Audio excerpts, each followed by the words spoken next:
नमस्कार दोस्तों। मैं दुष्यंत स्टूडेंट्स को प्रिपेयर करता हूं गेट एंड ईएससी के लिए ताकि वो अपने एग्जाम्स को अच्छे से क्लियर कर सके। स्टूडेंट की जब प्रिपरेशन कर रहे होते हैं तो उसमें कुछ स्टेजेस होती हैं। पहली स्टेज होती है कंसेप्ट को समझना, जिसके लिए हम लोग होते हैं सारे कंसेप्ट को अच्छे से डिटेल में समझाने के लिए।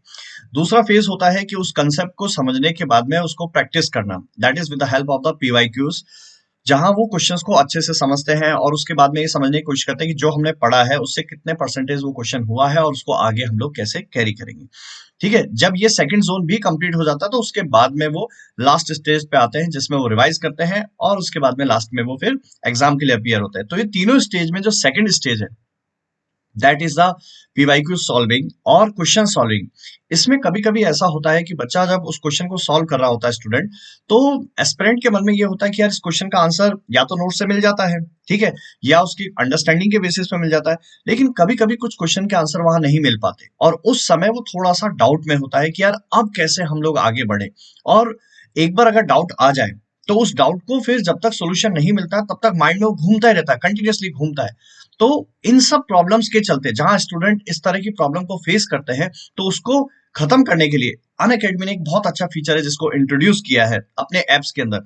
तो अगर आपके पास में डाउनलोडेड है तो उसे अपडेट कर दीजिए, और अगर डाउनलोड नहीं है तो आप उसे प्ले स्टोर और ऐप स्टोर पे डाउनलोड कर लीजिए पहले। ठीक है, और उसमें जब आप जब अपडेट करोगे तो एक नया फीचर है जो आपको उसमें मिलेगा, that is doubt and solutions. जहां पर आप उस पर क्लिक करोगे तो उसमें एक ऑप्शन आएगा आपको ask a doubt.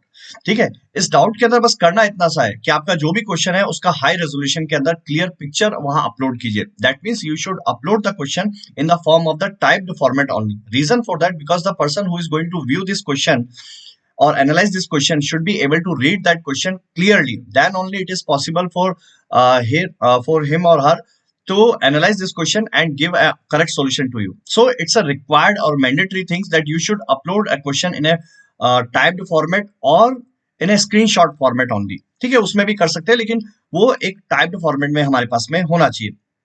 High resolution में दोगे तो जूम करने के बाद में भी उसको अच्छे से हम लोग देख सकते हैं। जैसे ही वो आपको करेक्ट सॉल्यूशन, जो करेक्ट क्वेश्चन जो आप अपलोड कर दोगे तो उसके बाद में बस करना इतना सा है कि आपको ये सेलेक्ट करना है कि वो किस इंजीनियरिंग से है। Once you have selected that कि this particular question belongs to that particular engineering, either civil engineering, chemical, CSIT, mechanical, electrical. ठीक है, जैसे आप उसे सेलेक्ट करोगे तो उसके बाद आपको बस ये सेलेक्ट करना है कि in which language you want the solution for that question. So that means you will have a three option, either English, Hindi और English, the combination of these two languages. तो that will be the benefit to you कि आप उस question का solution वहां पर video format में obtain हो जाएगा। And the last segment and most interesting part, कि जैसे आपने एक क्वेश्चन को सॉल्यूशन वहां पे रिक्वायरमेंट के लिए जनरेट किया है या एक क्वेश्चन के लिए आप वेट कर रहे हो, तब तक आप अपने दो क्वेश्चन और अपलोड कर सकते हो। तो इन शॉर्ट बेटा, आपके पास में ये ऐसा टाइम है जिसके अंदर आप अपने क्वेश्चंस का करेक्ट सॉल्यूशन अच्छे से उसमें प्रिपेयर कर सकते हो। और जैसे आपका वो अच्छे से प्रिपेयर हो जाएगा तो you will be prepared for the third step, that is the revision step, and उसके बाद में फिर आप एग्जाम्स के लिए।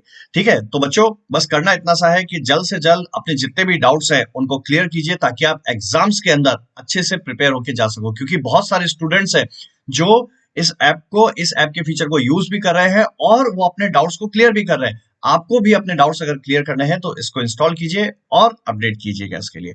Let's crack it. Thank you. नमस्कार।